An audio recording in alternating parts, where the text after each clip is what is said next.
been here before, but they are absolutely fantastic with combined years that will blow your mind. Understand, I am here today with Jim Davis. Mr. Jim Davis and Cash Anthony. again, that is Miss Cash Anthony, and these two are partners in crime. Okay, they have traveled the United States via motorcycle for many years. How long you guys been riding motorcycles across this country? We have been riding together for about 40 years, and I've been riding 55 or thereabouts. Wow, so we're talking 40 years combined. That's amazing. In fact, I'm going to go on the record and say that 40 years combined, most people can't even be friends for 40 days, okay? But they've made it 40 years, so this is absolutely fantastic. Ma'am, is there anything that you want to share with the people? Well, we found motorcycling to be quite a lot of fun, almost an addiction. Okay. And we love being in the motorcycling community. And so it's not just being on the road and the riding, it's all the other stuff that goes with it. Okay, and sir? When you met me tonight, you said, Mr. Numbers. I don't think I'm going to share a lot of numbers Why not? today, but I have one that ought to open your eyes. Okay. Before we get in that, let me first clarify.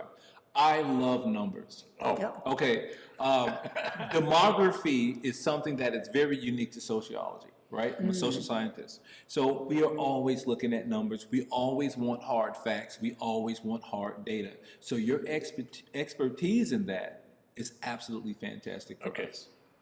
What was that number you wanted to give us today? well, we have announced, and you all know, riding motorcycles is dangerous. And has anybody ever explained just how dangerous it is? In 2023, a survey was done throughout the United States of motorcycle injuries and deaths as compared to automobile passenger injuries and death on number of miles traveled. Motorcycle injury and death is 28 times more dangerous than riding in a car. Wait, let me ask you a question. If motorcycle riding is so dangerous, why do you two persist on doing it? Well, let's first answer the question, why is it so much more dangerous? I'm an expert witness, and I have been an expert witness in 47 cases. Okay. Where there was a motorcycle involved with an accident or a death. Of the 47, 46 times I found that the motorcycle rider contributed to the cause of the accident. Wow. Not necessarily caused it, but contributed. Okay. Okay. Cash and I spent much of our time finding ways to behave where we were not acting in a dangerous or exposed manner, but just the opposite. We tried very hard to learn and to behave safely. Okay. That doesn't mean we wouldn't have an accident, but we avoided virtually all of them. Okay, now, one of the big things here, as I'm looking at this paper, it says, motorcycling appears to be something that you do on the fly, quote unquote, without much forethought, more or less, get on and go behavior. What planning and preparation must you do for longer rides or touring? Well, as it happens, I brought some of the things that we used to prepare with. Okay. I am the navigator. And so before we ever start out and we've decided where we're going, I'm the one that sits down with the maps and figures out from point to point to point, how far can we go before we have to get gas? Okay. How far can we go before we need a rest? We were typically traveling 400, 450 miles a day. It's a lot. That is a lot of miles. It's a lot of miles even in a car. But there were times when, because of the weather or because of what time we left in the morning and where we wanted to get to that night, that we had long, long days of riding. So I would plan when do we stop, and then we start getting our motorcycles in shape. We take them to the shop, probably, make them sure that they're checked out. Okay, so that's preventative maintenance. Right. Okay. Some of which we could do ourselves, but if it's a long trip, I'm going to take it to the shop. I want them Understood. to look at it. And then the morning of the ride, there are things that we go through as a routine. And so I've brought you some things to show. What you got? Well, the first thing is my feet, Okay. because I'm really crazy about shoes. But anyway, you may be able to see. Let's take a look. Uh-oh. That is- I don't know if you guys can see this. You probably can't. She has on black leather lace boots. Are these boots specifically made for motorcycle riding? They are. Okay. In what way and what fashion? These are called lady lace boots. Okay. And although they seem like they might not be comfortable, I've worn them for hours and hours and hours. I've walked around in them, I've ridden in them. So there's that. But the reason that they're lace boots is because the ones that you slide on your feet into can come off in an accident. Okay. The force of the accident can cause that. These are not going to come off. Understood. And also, they come up over my ankle, so they give me support when I'm trying to balance the bike on one foot. Okay. Okay. So we get our gear, and this is one of the other things I brought. These lovely old things. These are my chaps, Okay. and I have worn these practically every mile I've ever ridden. Wow. They are, as you can see, When did you get these? oh gosh, in 1992 or something. Wow. I mean, Yeah, long right. time ago. Some people don't even live that long. Yeah, that's true. And you can see how thick they are. Okay. So Is this suede in the inside? no, it's just leather. Okay. It's the other side of this leather. It's a hard leather finish. Gotcha. Okay. Oh. So if you just ride in jeans and you go down, well, jeans are better than shorts. Our saying was, you can expose all the skin that you can afford to lose. Ah. So, everything was covered up because. Okay. And these offered extra protection because jeans will shred. Yes. And so this is not going to shred. Right. Right? Okay. So there's that. And then, Why don't you show the stain on oh, What is this stain from? this- oil? the stain on this one, you see at the bottom? Wow, let's take a look. Okay. Okay. And ladies and gentlemen, if you can't see, I'm going to hold this up so you can see that. This is a stain from oil. Now, how did this stain from oil get here? I had taken my bike to the shop and we were going on a ride the next morning. I got on the bike and I left my house. I thought everything was fine. I went about a mile. I was on Loop 610. It was a miracle. There was almost no traffic. Okay. And there was actually going to be a big ride of 110 something motorcycles coming from the Astrodome. But we weren't going to be a part of that. Okay. So that may be why they closed down part of the loop. Come inside because you're actually off frame. All right. So the loop was closed down, and here I go, and I'm in the fast lane, and I'm maybe a mile from my house. All of a sudden, my engine exploded. What? The engine blew the engine cover off, the chrome engine cover off. All the oil that was in the engine got dumped on my leg and all over the bike. Okay. And what had happened was that when they were putting it back together, when they serviced it, somebody didn't tighten the flywheel. Really? And it was, as the engine's turning over, boom. What was it, like a big fire or something like No, it wasn't a fire, but it did make a sound. And Yeah, and they dumped a lot of oil on the ground. And the good Really? thing is, because Jim and I ride together, and because we had ways to communicate, we have comm systems. that? Okay. So as soon as it happened, I'm planning to get over on the left because there's an empty lane right there, the, whatever they call that one lane. So there's a lane there, and Jim says to me on the CB, don't go left, go right. And I didn't know why, but I went right, and as I said, I got all the way across the loop and was able to get into that lane on the far side. Let's ask a question. When an accident happens on a motorcycle, what's your thought process from the moment that accident occurs to, let's say, obviously you made it out of it?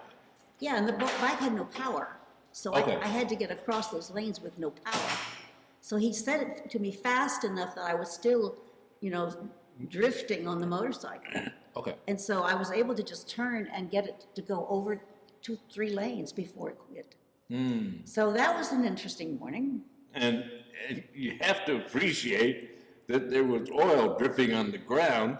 If she had moved to the left, her rear wheel would have ridden right over the oil, and then the accident would have been serious. Wow. How did you take that? Like this I took it as, I mean, we have talked about this so many times. I ride tail gunner. That is, I'm the last person in the groups that we're riding. Okay. And my responsibility is the group safety, period. And so when I observed what happened, I just did what I was supposed to do and assess what was dangerous about it, what was the right thing to do in that occasion, which was move right. And so I said, move right. Okay. Yes, and I was able to. So, and it was so funny because it was a gorgeous morning. We had brought thermoses of coffee. I called the shop. We're standing there Right. waiting for the wrecker to come. And then we see this hundreds of motorcycles going on a charity run that came by us. Wait. So Okay. it was a pleasant time, except that I was very upset about what had happened to my bike. Yeah. Well, I can understand that. Here's an interesting question here. It says, when riding in a curve, how do you minimize the chance that centrifugal force will cause your tires to slide? Yeah, that requires some understanding of traction and how motorcycles are constructed with two sets of brakes, for example. When you approach a turn, especially a significant turn, you slow down. Okay. And then you turn, and what you must not do is let go of the brakes then. What you must do is what's called trail brake, which means gently release the front brake as you increase pressure on the rear brake so that the motorcycle doesn't move, the weight on the motorcycle doesn't move abruptly away from the front tire to the back, but rather it gently moves in that direction. If you take weight off your tire, you lose traction on that tire. Okay. And if you're in a turn and you lose traction, the bike will slide away from you. Understood. Well, let me ask you a question. Should there be any motorcycles not allowed on the road? Like, are there any specific models that you would say, hey, people do not need to purchase this particular motorcycle? Well, I'm not gonna criticize a particular brand, Okay. but I will say there are laws in place that say you have to have certain CC size to get on a freeway. What is the CC size? What I is think it? it's 250. Oh, really? Whatever. What is a CC size? What is that? That's cubic centimeters. That's the engine displacement. Okay. That means how much power you have. So when you go to buy a bike, you'll see it, so and so many cc's, Okay. so that you know the size. I started out on a 750, which was pretty big. Right. I ended up on a 700, but it was a racing bike, right? Well, how high or how much or? Jim was on a 1500. What's the highest? The highest, oh, there's a bike called a Boss Hoss, which is actually a Chevy motor, 8-cylinder, I think. On a motorcycle? On a motorcycle. Yeah, right. Why? Because they wanted to be known as the biggest, and they are. But in terms of typical classical motorcycles, the Goldwing is, I think, very nearly anyway, the largest, at a little over 1,800 cc's. Okay. Harley Davidson similarly is about 1,800 cc's for their largest bikes. Okay. Speed laws. I mean, why does anybody need a motorcycle or even a car for that matter to go that fast when the average speed in a city is 60 if you're on an expressway, 35 on the streets, 55, on the highway or something. It's not all about the speed on the bike. What is it about? Well, it's the whole experience of taking in everything around you. You are completely exposed to the world. You are a rebel. You know that? You too. I can tell because, like I said, I'm not going to ride a motorcycle. That is not my thing. Yeah. You know what I mean? But you too, I can tell from this conversation that you talk so passionately, you speak very passionately about motorcycles, even though you guys have given up your Yeah, motorcycles. we've got to be kind of old bikers, but You hear that? Old bikers. That is. but we're still there, mentally. We're still there, part of it mentally. I mean, you ride for that long, that's framed a lot of your life. Okay. So it's the experience of being out into everything. The thing is, if you're out in the country, you can smell wonderful fragrances of cutting hay or mowing grass or flowers that you pass. There's so much color. You deal with the weather and the wind, and you wave to other riders. Okay. And I think what Cassie's suggesting is that motorcycle riding is a full body experience. Okay, And what do you she's mean by talking about smells and so Okay. on. Let me suggest individually how we come to the idea that it's full body. Your left hand in a motorcycle is used to control the clutch, and in particular, a process called a friction zone. That is how much of the engine RPM is transmitted back to the rear wheel. Okay. The right hand is used for both braking the front and for your throttle. Okay. So isn't that interesting? One hand to do two things that are diametrically opposed. That is, one is designed to stop you and one is designed to make you go. Wow. Right? Why? Same instrument. Well, in a car, your accelerator and your brake pedal are next to each other. So, And what you learn very quickly on a motorcycle with your right hand is to use it to either stop or go, not both. All right, that. All right, so then you have the left foot is used to change gears. And ask any motorcyclist, what does 1 down, 6 up mean? Okay. This is like Chinese to me, okay? Yeah, So what does that mean? it means that's how you shift gears in the motorcycle. With your foot. Virtually every one of them. You start in neutral, you step down on the gear shifter, and that drops you into first gear. You raise it once to second, raise it again to third, again to fourth, again to fifth, and again to sixth. There is no first, second, third, fourth on a motorcycle. Okay. It's 1 down, 6 up, and any motorcyclist knows that. Understood. Let me ask you a quick question here. If we could rewind the clock back 20 years, which motorcycle would you choose to ride and why? oh gosh, I would choose the one that I test rode. That I couldn't afford it at the time, but I would love to have bought it. What was it? It was when the Gullwings came out with the 1800s. Okay. And I had ridden his Gullwing, which was a 1500. In fact, he had two that were 1500s. I had ridden them, but they're, of course, they're huge. I had somebody describe me as like a mouse and an elephant. So, and and I'm not very tall, so we had to lower the shock so that I could get my toes down. Okay. And, you don't have to hold 800 pounds, you're just keeping it from falling over. How did you manage that? Well, you when you first get on, you do a little testing side to side to see where is the point where you can't balance anymore and stop.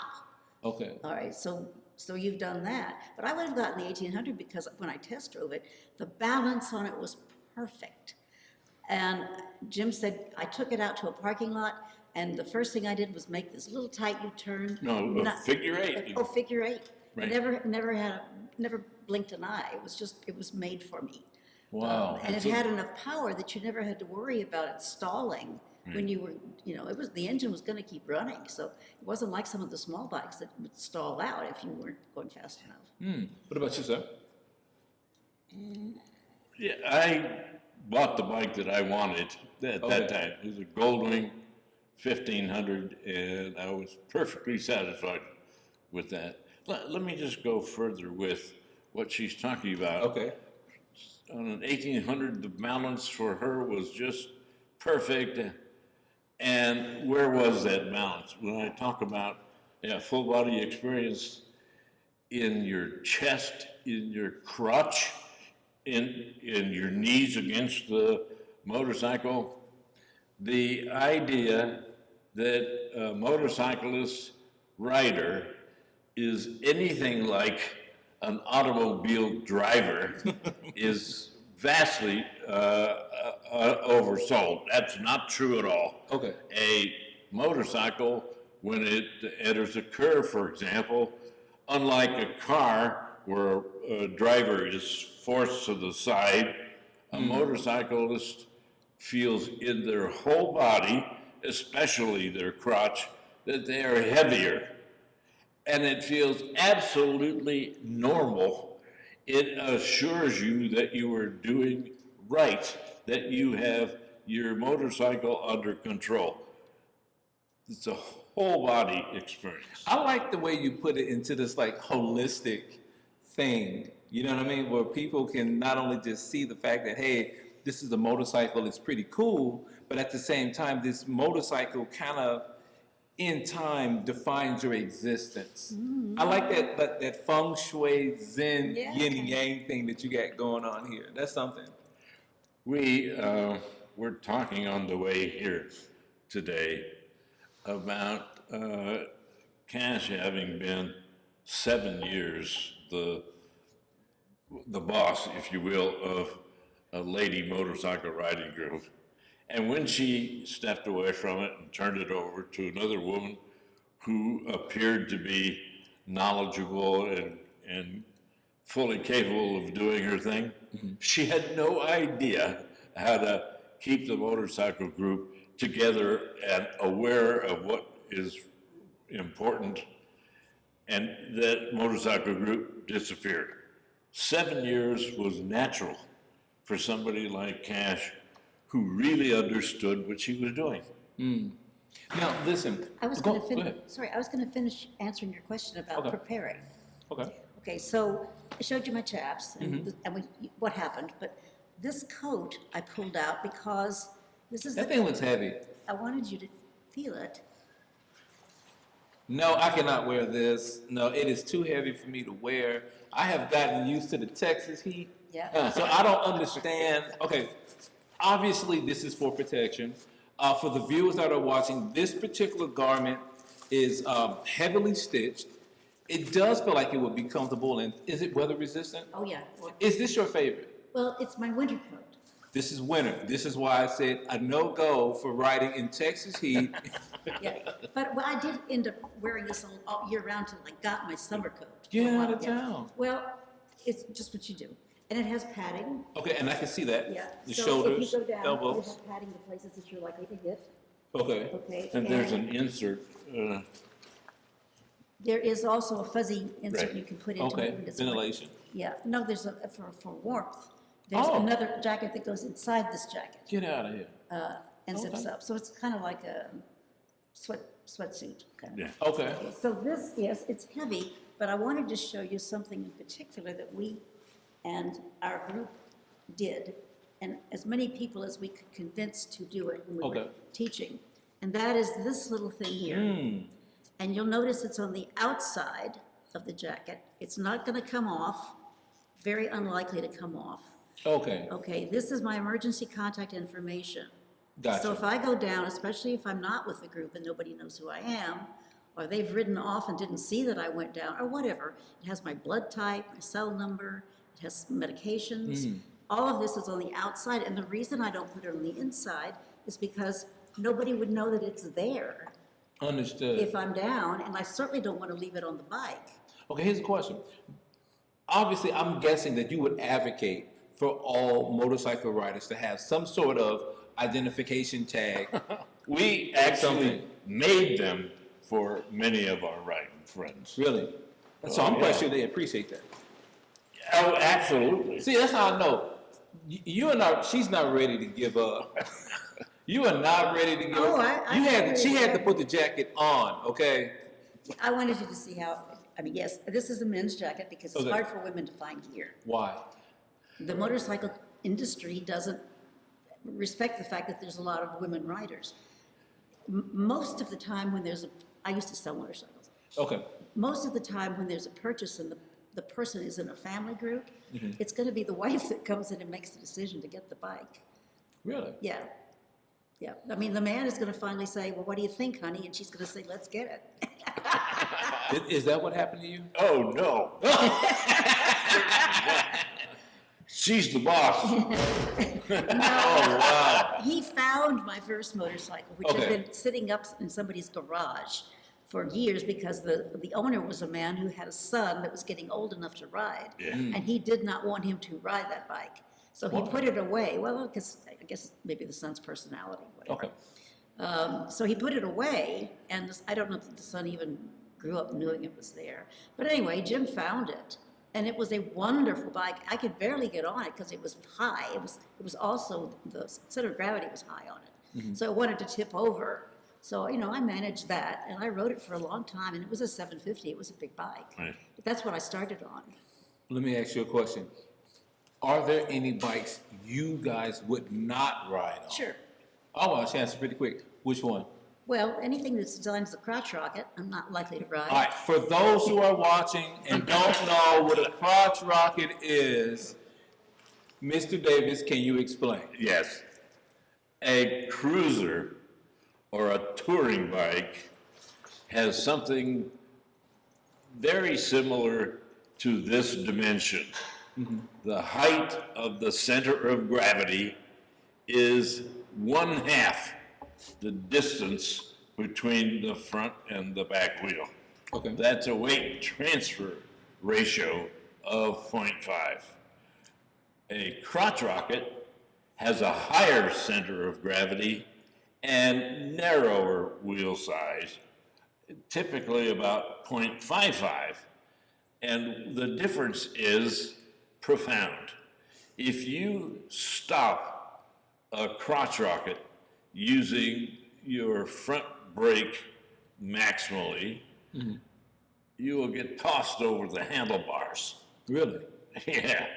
If you do that with a cruiser or a Harley Davidson or a Goldwing, you will remove almost all the weight from the rear tire, but not all of it. And that means you're not getting thrown over the handlebars. So here's a question. Why would anyone make that type of bike? Well, there's a And market. I just want to understand something. Is that the one with the hands are like way up No, here? no, no, What- those are ape hangers. That's what they call them. Ape hangers. Yeah, and then they call them the little lower baby apes. But no, the crotch rockets typically don't have high handlebars. Okay. They have little stubby handlebars in front. With Oh, a those little- tiny windshield. Oh, like the one, like Yes, oh, exactly. oh my God. And the posture that you have to ride in is bent way over. It would kill my back. I could never do 400 miles on one of those bikes. Wow. And It's the not crotch comfortable. rocket is used to stunt, Yeah.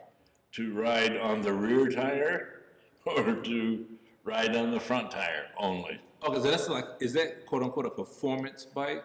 That's, No. yeah, they think it is. Okay. Performance as in like circus? Yes, Yes. Okay, not like, okay, engineering marvel. correct. Exactly. Correct, yes. Exactly. Look, if you handle a crotch rocket responsibly, you don't have to get yourself in an accident, but you are encouraged to stunt with it, and that's not responsible riding. And Okay. you don't usually find many people who own those bikes riding in groups. Yes. We rode in groups almost all the time until finally it was just the two of us because we were so used to riding with each other. It was quite intuitive. But even then, we rode in groups from time to time. Okay. But I don't think very many of the people on those crotch rockets, I'll just say, I mean, there are other terms for them, but I don't think that many people on those bikes ride with more than like a buddy or two. And I don't think that their focus is on safety. I mean, we rode with people who were instructors, people who were police officers, people who'd been teaching motorcycle safety for years and years and years. And Jim went off to be certified as an MSF instructor. Okay. I went with him because I was his range aide. So when he would teach a class of brand new people, maybe 10, 12, I think 12 was the maximum. About that. You would have time in the classroom, you would have time on the range. On the range, you've got these little bitty yellow cones, and you have to learn to ride, in and out of those cones and where you stop and turn. They teach all that stuff, and they teach it all in 3 days. So it's intense, and he's watching what they're doing every moment because there have been people killed during that kind of class. So it's not safe, it's training. Well, And then you have a range aide that goes around and picks up the things and knows what the next exercise is and puts it on. So I was his range aide, and he went up to be certified. It was in San Marcos. And I went up to do it twice. And the first time, I don't know, one of us got heat stroke. He really got almost heat stroke. not while riding, no. Out in the parking lot. Okay. Training people, standing in the heat. And the second time I had a medical emergency and it just tore me up because I wanted so badly to do it. But I had something overnight that I was going to be taken to the hospital, so I couldn't finish it. And at that point I thought, okay, it's not meant for me. The universe is telling me I don't have to be the instructor. And that's I can pretty be- cool thing that you can actually listen to your inner conscience or your intuition and actually adhere to it. Most people have that same angel over their shoulder and they will ignore it. Well, Not us. you can't, not when you're on two wheels. No. No. We would, besides dressing appropriately and checking out the motorcycles before we start a ride, we would ride both our motorcycles to a grocery store parking lot. Okay. Or a church And- parking lot. Yeah. Yeah, and we would do we had planned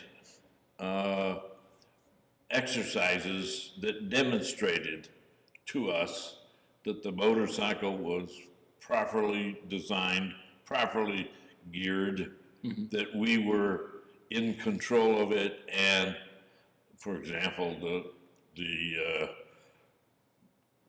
the two of us would, when we finished these rather aggressive exercises, would know that the motorcycles and the riders were healthy enough to go on our trip. And if either wasn't, we would go home and scrub the ride. And it's not something that one should be Okay. uncomfortable with saying, I'm not ready, or if you're not ready, that means you're not ready to die. You go home. Understood. Here's a quick question. It says motorcycles seem to be rather primitive compared to automobiles. They usually don't have backrests, reverse gears, airbags, radios, heaters, or air conditioning, luggage space, enclosures to keep you out of the weather. How important is that to most riders? Well, the enclosure part's not. Right, right. You don't have windows on the side, you don't have steel posts to the right and left. You don't have any exposure prevention. You are fully exposed. Okay. But my motorcycles all had reverse gear. Most motorcycles don't. Okay. The 1800s, the next motorcycle, The one I wanted. had an airbag. Where? Believe me, No, it was built at the absolutely. ferry. Okay. I mean, we had long discussions about whether that made sense because, if you hit something and the airbag goes off, it's going to throw you off the motorcycle, which means you're probably going to land on the ground. But they tested them and they said that it was a safety item to have. Right. So they were on those bikes. And And the reverse gear was because they were so heavy, they weighed 800 pounds. You try backing up step by step by step. back- 800 pounds. yeah, my bike was 845 pounds. Before I put luggage on it, and me, Wow. a spare gas can, for example. Yeah. Anyway, so what I just said is we don't have luggage space. Wrong. Motorcycles have lots Lots of of luggage space, sometimes not enclosed, but in a flat, an area that you can use a bungee cord or more to hold things. Saddlebags, Saddlebags. tank bag, the little bag that would go in front of the tank bag that was in the forks. Right. I never had one, I don't know what it's called, but you could put maps or gloves or something in that. I mean, you had to figure out how you were gonna pack, and of course, Yeah. I always used his motorcycle too. So where did that leave you? Well, He had to change clothes, underwear anyway. yeah. And Okay. And you mentioned radio. We wore helmets always. In our helmets, we had communication equipment, that is CBs, so that we could talk to each other. And we had the ability to plug the CB into a radio, if that's what we wanted. In the early days, a tape deck player. Yeah. Wow. Watch this, here's another question. It says, we've all seen examples of a motorcycle death wobble on TV, where a motorcycle does a violent side-to-side shifting leading to a crash. Tank slapper. What can a rider do if that happens? Actually, a lot of motorcyclists have no idea. And I will tell you right now, there's only one thing you can do that makes sense. Almost release the grips. Not entirely, you want some control of it. And bend forward so that the center of gravity goes down. Other than that, you wait for the wobbling to stop. You can't do more than that. And if you don't do those two things, the odds are the wobbling will get larger and dump you both on the ground. Well, how often does something like that happen? Oh, rarely. It happens usually because you hit a bump of some kind. Okay. But a tank slapper is usually a maintenance thing. Yeah. If it actually Is goes- that the technical term? Well, Tank? it's because the grip is gonna come around and hit the tank in this wobble. The grip is, it's Okay. gonna wobble so hard that it's gonna come all the way around and slap the tank. And I that's don't when- understand why people continue to keep riding these things. Well, you don't, It doesn't happen it very doesn't, often. never happen to me. Right. 30 years? It's 40 never years? happened to me either. No. Okay, so let's just do some haphazard thing that the rider doesn't have necessarily control over? I think you've heard Cash say, our motorcycles often went to the dealership for Before. maintenance. Okay. And a motorcycle that has shock absorbers that aren't maintained is prone to have shifting weight, I mean, the front wheel shifting. Okay. If a motorcycle is not well maintained and it hits a bump, you can have the same thing happen. Well, we won't let our motorcycles get like that. That's what we said about being healthy. I told Jim one of the things that we ought to talk about was our trip back east when we got as far, no, we weren't quite back to Natchez, and it was pretty warm. Yeah. I think we'd gotten held over in Jackson because of a tornado. So we had an extra day on the road. So we come down, we'd been on the Natchez Trace, we come down to Natchez, trying to come across back west to Texas, and I'm hearing a rattle, rattle, rattle on the chain. My bike was chain driven. And I'm hearing this rattle, and so finally I pull over and I tell him about it. And he gets down on his knees and he goes under and he tests the tightness of the chain. Now the chain is going around a gear here and a gear here, so it's a big sprocket back in the Right. back. And so you can tighten it on the ground, get down, you know, there are ways, if you know what you're doing, to tighten up the chain and not over tighten it so it won't break. So he does that. We get back, I get back on the bike and we ride from Natchez to maybe Jasper, and it's doing it again. What does And it's that doing mean? it worse. Well, it means that the chain is trying to come off the sprocket. It's trying to ride over the sprocket and just come off.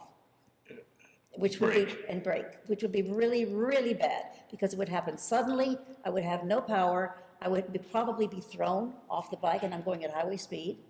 So we stop again, and he tries to tighten it again. Well, now I am absolutely terrified to come home, and I'm looking at every mile we ride where there's a signpost or there's a fence or there's something. If this thing breaks, I don't want to be thrown into a pole. Wow. You know, I mean, if the ground is bad enough, but I don't want to be thrown into a pole and have all my ribs broken or my head broken. So I'm thinking all of this, thinking, oh my God, can we get home? And we did. And then we took the bike to the shop and we found out that the sprocket was very worn and the chain was worn. Climbing each tooth. Climbing over the tooth. It wasn't snug in the Like it was supposed to sprocket, be. like it was supposed to be. And it was aluminum. And so from then on, no, we're not having aluminum. All right, so We aluminum. got steel and steel chain and steel sprocket. So are you recommending for bikers who still run chains have steel and not aluminum? Sure. Why would Well, they? the chains aren't Is it- aluminum. The chain The chains are is steel, steel. but the sprocket- The sprocket, we will never use an aluminum sprocket The again. chain had eaten into the sprocket. There were flakes of metal that had come off. It had worn into the sprocket and just shredding metal. Right. So the Why would they sprocket, make a motorcycle like that? well, you know, it's less expensive to put aluminum on. And we put a lot of miles on a motorcycle. Okay, so maybe they weren't anticipating the amount of miles that you guys are gonna put on this. Well, I don't know why they designed it that way. I mean, there's always a cost It safety is. balance, you Right. know. So at any rate, that's what happened. And fortunately, because Jim was there and knew how to do it. I mean, that's why you ride in a group. Somebody in the group has got some Knows mechanical something. skills. Let me ask you, Yeah. who's making great motorcycles today? Oh, well, Honda. And Harley Harley Davidson, Davidson. although Harley Davidson has lost the idea of a lot of motorcyclists. They are the motorcycle. Most Harley Davidson riders are much older Okay. than Honda riders and have retired away from the motorcycles world. And so Harley Davidson is doing a lot to try to encourage younger people to move to the Harley Davidson. And they just have announced a new model, 4 or 500 cc model. It's $6,000 instead of 18. Right. And I have a problem with something else that they have been doing, and Honda does too, and that is encourage the future of electric I was motorcycles. getting ready to ask you that. What are your thoughts? Well, we're old school. Okay. I mean, part of it is the joy of being able to gear up and gear down and know that you've got that So control. electric motorcycles are not doing that? Well, it does it automatically. You don't do it. It does it depending on your speed. So you're a fan of manual? Yeah, sure. And Honda has come up in the last few years with a model called the DCT, Okay. which is an automatic. It has it changes gears for you based on the needs presented by what you're doing. Or you have a button that allows you to go from DCT to direct, which means you can cause a gear shift. But there's no clutch lever. I assure you, that's not what I want in my future. No. And, you know, other models of bikes that are really good, Ducatis are good. BMW makes a wonderful motorcycle. I test rode with one. Really? But it makes it for people that have got bigger hands than me. Yeah. I just couldn't, I mean, I could barely get my hands around the controls. Why do they make them big like that? Well, I mean, they're men that really want to ride those bikes, and they're wonderful bikes. They're Yeah. tight. You can feel it. You can feel how great the engineering is when you're on it. Right. You can feel it in the engine. What does it feel, smooth or? Smooth, tight, responsive, Or lots of with- power. Yeah, peak power surges. When Yeah. you want that power, it's there. It's there, yeah. Yeah. So BMWs are good. I never had a Ducati, but we have friends that did, that rode them all over the US. Okay. Then the Piaggio, that's a fun bike. Yes, yeah. Piaggio is a bike that has double wheels. It has two tires on the front, but they're close to each other. They're not spread out like Okay, on an axle. why did they make him like that? For balance, I imagine, and comfort. I mean, Yeah. it's an Italian bike, and Okay. I just came back from Italy, and there were bikes everywhere, everywhere, everywhere. Every sidewalk is packed with How motorcycles. did you feel about that? Oh, well, I wanted to be on one. But Okay. it was interesting. There were a lot of step-through scooters. There weren't very many at all big touring bikes like we ride here. But you Okay. know, in Texas, you're riding miles and miles and miles and miles. You want to be comfortable. Let me ask you a question. Do international riders like Harley Davidson? Yes, Yes, I think Sure. so. Do they? Yeah. certainly, Okay. Why? because they had a reputation of being the motorcycle. Okay. Yeah, for years, yeah. And there were Indians. The Indians have come and gone, and then they come back again, and they go again. And then there's that one that's, we see in the gallery. What is that make? It's not an Indian. I'm trying to think. It's an old brand of bike, but it was a good bike. But you started to talk about having two wheels in the front, not wide. The bikes with two wheels in the front that are wide, the Can-Am, is something that a certain kind of rider gravitates toward. What kind of rider gravitates towards the Can-Am? Usually, an experienced rider who has lost some control. That is, doesn't have the balance that they used to have and so on. I had an amputation.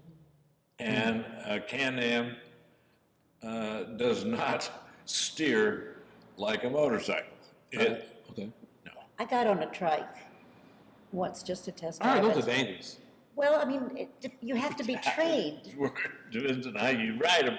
I was teaching a class that had a Can-Am in it, and it had just the first right turn, found the Can-Am, start to make the turn, and then go right over the edge of the barrier to the lot because they didn't know how to handle a motorcycle that didn't lean. Yeah, it's direct steering. It's like a car. Yeah, And if you're a motorcyclist, especially if you've been doing it a long time, you love to be able to have control of your steering.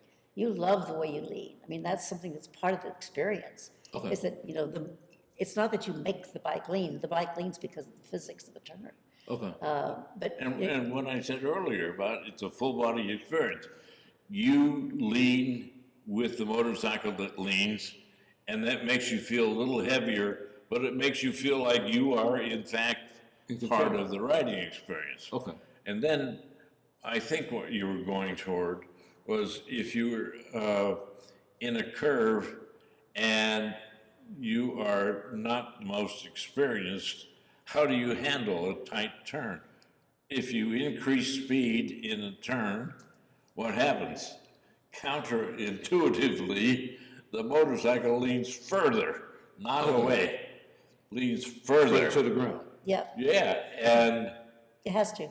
and if it happens that a peg scrapes on the ground and it scares the out of you,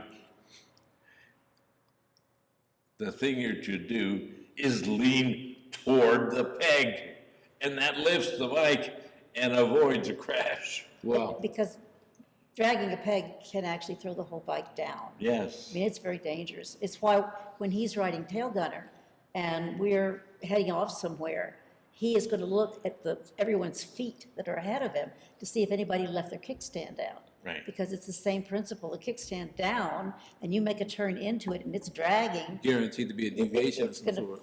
possibly flip you off, and the same with the peg. So he's the one who's going to say on the radio, you know, your kickstand's down. Don't ride off with that. Okay, let's do this. Final questions. Advice. We always talk about safety. We talked about safety last time. Yeah. But you did touch on safety this time. Are there any new safety tips that you would prescribe for future riders? Don't wear sunblock on your eye, on your face. No. It's There are pretty some much the same ones, fundamental- fundamental, yeah. And we teach the fundamentals all the time, and we don't hold back. If you know, excuse me, if you know the fundamentals, you're not likely to be in trouble because you've caused the trouble. That doesn't mean you won't get in trouble, but because of what I described earlier, 46 of 46 of the 47 cases I was involved with, the motorcycle rider contributed to the cause of the accident. Understood. So do you feel like they need to do a better job at Yeah, not only more- being safe, but just being more responsible? Look, It's mindset. if anything I have described here as causative or dangerous, it should be to you very much a warning that you stay alert and you don't find yourself drinking or taking drugs Yes. and riding motorcycles. That Because is you a big can't deal. stay alert and in control without being maximally involved. Okay. Well, let me ask you, where can people find you? Oh, well, they can find us on the internet. We have a website. Okay. In fact, Jim has one, and then we have another kind of new one. Our new one is www.motorcyclesafetysupport.com. Yeah. Okay. His website is www.motorcycletipsandtechniques.com. But that's not likely to persist.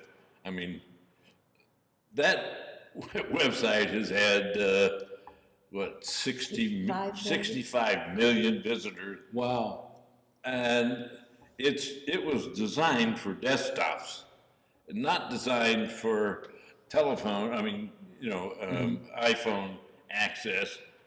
And this guy has forgotten more about programming than I ever really knew. That is, I'm not about to try and change a whole website. I'm just not. It's a big website. It's Yeah. got lots, A lot of data. hundreds of articles that he's written and messages that people have left asking questions. And he not infrequently gets email from people saying, what you told me saved my life. Wow. Or the last one was my wife. He had taught her to ride, and they were on she was on her bike about to ride down her driveway to make a right turn, and it got kind of away from her and sped down the driveway and headed across the street for the curb. And he was scared to death she was going to be in real trouble. And before it hit the curb, she stopped, didn't drop the bike, 2 feet on the ground. And he ran up to her and said, "How did you do that?" And she says, "You told me how to do that." and then he wrote the letter to me. I explained what you told me. That's good. So you're saving lives. Oh, absolutely. Oh, yeah. Is there an Instagram? No, we're not on Instagram. We're not on TikTok. Right. We have focused on Facebook and on having these websites. Okay. Right. So we're running a little competition right now. We're trying to give away 10 best-selling books Okay. on motorcycle safety. Right. And I'm going to put out a thing that's supposed to go viral where people have a chance to win the whole package of books. Okay. And if they don't, even if they don't win that, they will be given one of our books because we want people to kind of test drive our book. Okay. So we will give them a free copy. Everybody gets a free copy of one book. And then they have a chance to get 10. Understood. So I'm putting that together. Okay. Well, we're going to wrap here, and I'm going to say, hey, you're here with Mr. Davis and Miss Cash Anthony here on VEDA World News. My name is Michael Thurrow, photojournalist and sociologist here at VEDA World News. You can see this episode and more at vedacom.com with 2 M's. That is VEDACOMM.com. We love you all. Love to see you on the next show. And trust me, they will be back because they are most definitely fan favorites. Thank you. Thank you all. Thank you.